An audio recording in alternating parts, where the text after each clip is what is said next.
So, run, hide, fight. Just because you hear run, hide, fight doesn't mean it's always going to be run, hide, fight. It may be run, hide, fight. It could be fight, hide, run. It could be fight, fight, fight. Or just hide, hide, hide, depending on what your situation is. It's always situational dependent. We're just skip this video. So, we're going to get to the first one. Run. Situational awareness. Knowing where your exits are. Knowing where your entrances are. Luckily in this building, I would hope that most of you are probably familiar with the ins and outs of this building. Leave as soon as possible. So running, when appropriate, should always be your go-to action. There's going to be a sense that maybe we should just hide. Maybe if we just go back in this closet or we hide in this classroom, the offender will pass us over. That's not necessarily the best advice or the advice that I would give you. If you can get out safely, do it.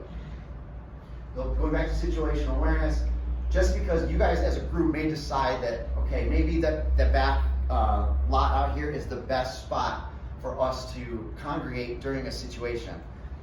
Well, you have to think this through from an offender standpoint. Maybe it's not. Maybe that's, they pull fire alarm, and maybe that's where they want you guys to go. So maybe you have to have a secondary location. These are all things that you guys as a group have to come up with. Call 911. That's self-explanatory, but that needs to be a job designated to somebody. Once things start to go awry, it needs to be you call 911, not can somebody call 911. I also want to add here that on every single floor of this building is a silent alarm. And all you have to do, it almost looks like, if you haven't seen it, it almost looks like a little keychain. And they're on every floor. If you don't know where yours is on the floor, you should know. Reverend, you should absolutely know where the one is on the gallery floor. We know they work because we accidentally hit one once when I first got back, and the police were here easily within 3 minutes. It might have been a minute, but they are silent. And so in addition to 911, we do have silent alarms on each floor, and you should know where they are. And consider secondary exits. Windows may be an option given the situation you face. There are third-party devices. The FBI hasn't tested them, so we can't recommend any, but there's ladders that you can get, collapsible ladders that can go out a window that people make for their homes for fires and stuff like that. Maybe worth a couple purchases for some of the offices up top. That's a decision you guys have to make. So this video is from the Las Vegas shooting. I was there as a relief for the crime scene team that was there. So, to give some background, it's going to tell you, warning, these are just like violent scenes. You're not going to see anybody get shot. It's more of just hearing what's going on.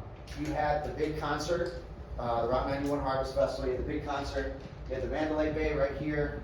You had all these trailers where you paid VIP to get into the event. You could sit there, so you have to be with the crowd. And then over here you had the airport. This is going to be important to know when you're watching the video. You can go ahead and start it. What you're going to see is you're going to hear the shots, pop, pop, pop, pop, pop, and everybody gets down on their knees. And you're going to see people say, should we go? And someone goes, no, no, no, stay where you're at. Right now we're trying to figure out what's going on.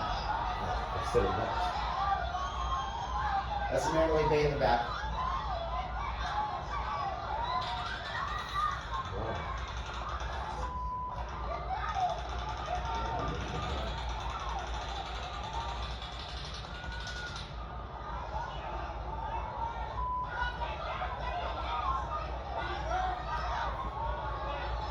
We're standing up wondering what to do, but nobody's making the decision to go.